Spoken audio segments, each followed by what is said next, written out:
What's good, y'all? Welcome to another episode of Off the Backboard. I am your host, Eli Thomas, and today we're going to be breaking down my top 10 small forward list across the NBA so far this season. I've already done my point guard and my shooting guard list, so if you haven't seen those already, I'll have a link to those videos down in the description below. Check them out if you haven't. But first, before we get into the list, I want to announce a segment that I've been wanting to try on this channel for the past few videos now. Basically, what we're going to call it is Ask OTB.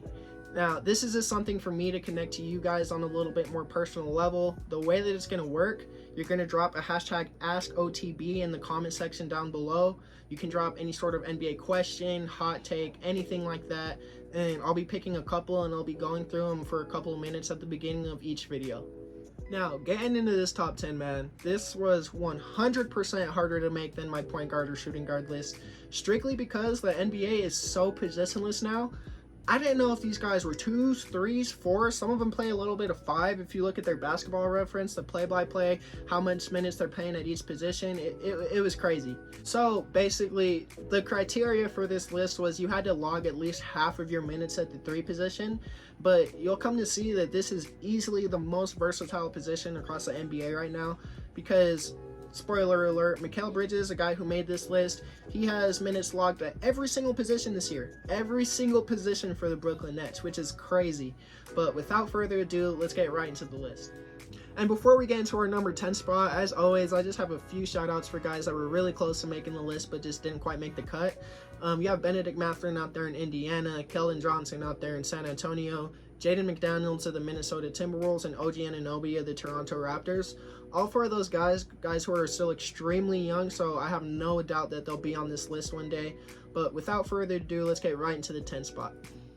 And at our number 10 spot, we have RJ Barrett of the New York Knicks, who so far has been having a really solid season for them thus far, averaging about 19.5 points, 4 rebounds, 3 assists on decent efficiency splits, but someone who's just really been turning it up in his last few games.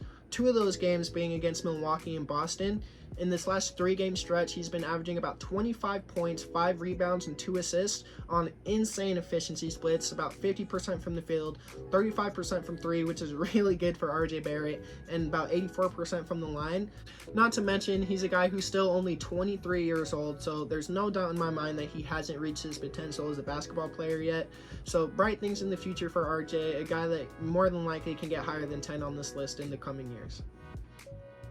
And up next, filling out our number 9 spot, we have Chicago Bulls small forward DeMar DeRozan, who so far has been having a good season for them despite just looking uninterested in being there, because just quite frankly, the Bulls suck right now. They have for the past couple of years. That trio of DeMar DeRozan, Zach LaVine, Nikola Vucevic just hasn't been working out for them. Despite all that, though, so far in the season, he's averaging about 22 points, 3.5 rebounds, 5 assists on decent efficiency. This season, he's just been settling for a lot of longer jumpers, and again, I don't know if that's just because he's disinterested in being there, not playing his exact game, but I'm really hoping for DeMar DeRozan's sake that they can figure out a way to get him out of there. The Bulls, of course, has just been a cesspool to watch this season, and I hope that he doesn't have to waste any more time over there.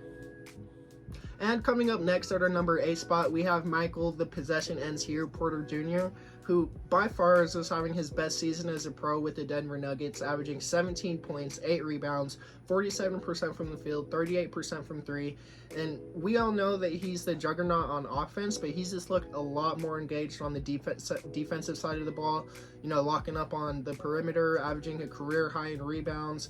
And people forget that this guy is only 25 years old, so just still really young, has a lot of time to fly up this list, and I have no doubt that he can. His scoring potential is absolutely insane, let alone with him being with the Denver Nuggets, who have a young core if you think about it. Nikola Jokic is only 28, which is still pretty young in basketball terms.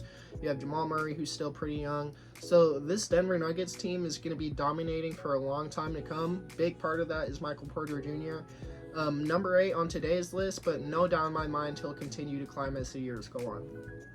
Up next at our number 7 spot, we have the marksman Lauri Markkanen of the Utah Jazz, who would be a couple spots higher on this list if it weren't for that hamstring injury that had held him out to only 16 games this year, and he's currently on a minute restriction.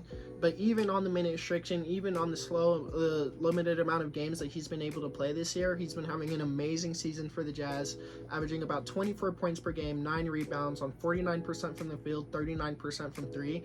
A guy whose three-point shooting splits are always going to be super impressive considering he's a 7-footer, really showing to the whole league that all-star season of his last year wasn't a fluke.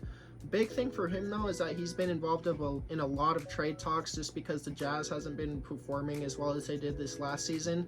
He'd be a really interesting guy to see move because he would fit in like a perfect puzzle piece to any team that he goes to. A lot of trade talks of him going to the Lakers possibly, or even my OKC Thunder. Seeing him on the Thunder would be a match made in heaven. I genuinely believe that if we pick up Lauri Markkanen, we're going to be real contenders in the Western Conference. But as all trade talks are until a team decides to pull the trigger, these are just going to be speculations. Really excited to see what the future holds for Lauri Markkanen because as we all know, any team in the NBA would love to have a 7-foot offensive powerhouse on their team. And coming in at our number 6 spot, we're going to have Franz Wagner of the Orlando Magic, who is, again, just having an amazing season for them this year after that sophomore season breakout he had, showing that was not a fluke at all. Averaging about 20 points, 6 rebounds, 4 assists. Currently in the month of December, averaging 24 points, 7 rebounds, and 6 assists, so just having an amazing month for them this far. Really showing that he's a legit second option on a team that I feel like can be contending sooner rather than later on the backs of him and Paulo. The only gripe that I have about Franz Wagner's game that I really wish he would improve is his three-point shooting. I know that this is only his 3rd year in the league and that anything can happen, but with him only shooting 30% from 3 right now, it is a little bit concerning considering their main option out there in Paolo Banchero is an old school kind of player, going to get his in the mid-range and the painted area, so he's not a guy that's going to shoot a ton of threes. If Franz Wagner can become respectable from there and get it up to about 40%, this offense, the sky is the limit for them. But irregardless of that, the future is really bright in Orlando, and that's on the back of Franz Wagner and Paolo Banchero.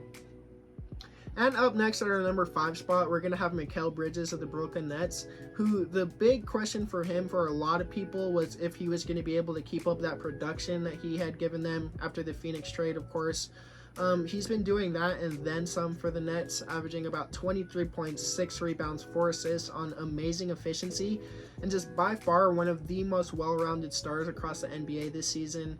3-level scorer that's still going to lock down your best player on defense, 2 40-plus point performances this year, doing a little bit of everything for the Nets. He's logged minutes for them at every single position. Just an extremely fun watch, and a guy that's still only 27 years old, so hasn't quite hit his prime yet. Once he gets there, it's going to be scary for the league, man, because this guy is an insane combination of offense and defense. And up next, slotting in our number 4 spot, we're going to have Brandon Ingram with the New Orleans Pelicans, who's been putting up a really solid stat line for them of 24 points, 5 rebounds, 5 assists. So just doing a little bit of everything for them besides hitting the 3 ball. Right now, only shooting 29% from 3 on 4 attempts, a guy that we know can get up to around the 39% range. Pel's really hoping he can get out of this shooting slump and get back up to those numbers. But besides that, of course, been the most consistent player on the Pelicans in terms of health with 22 games played on the year. But we all know Brandon Ingram. We all know Brandon Ingram is a hooper. Main thing I wanted to talk about with him and the Pelicans is if the Pelicans should just put all of their dice in him and rebuild around him, because Zion just doesn't look like he's taking the NBA quite as serious as people were hoping.